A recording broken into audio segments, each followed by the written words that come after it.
Ayan o, patugtugin natin. Ang tugtog natin dyan mga kamaster, ganyan lang ha.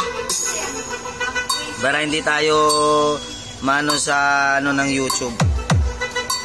Proto 008R, portable speaker po yan mga kamaster. Check natin yung wattage. 250 watts pala siya mga kamaster. Ayan po yung specification niya. Ayan po, specification niya. Meron po, may Bluetooth, USB, may equalizer, FM radio, may kasama pong dalawang microphone. Sa 9,200 po, pwede na po yung pambahay.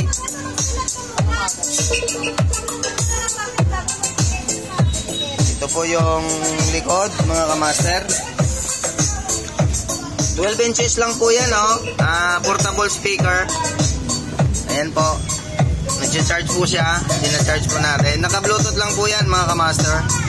Ayan po yung meron na siyang microphone 1 and 2. Meron siyang guitar in. May equalizer. Yung wireless mic niya may echo na po yan.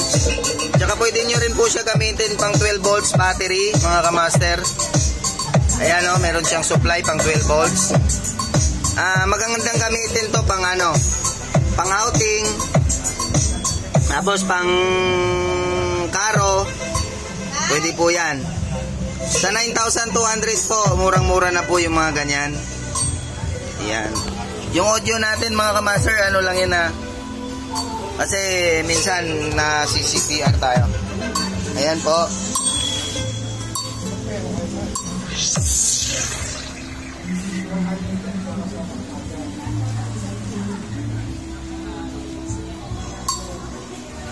Ayan po.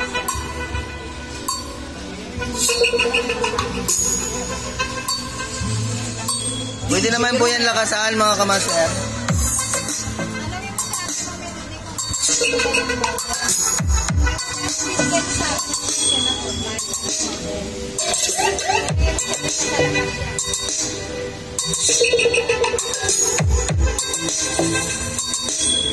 Malit lang po yan.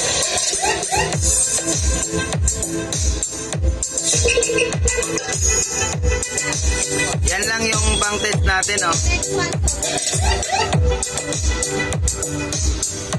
Plastic cabinet na yan mga kamaster. Tapos trolley na, pwede nyo na po siyang hilahin. So ang price po niya 9,200 mga kamaster. Thank you.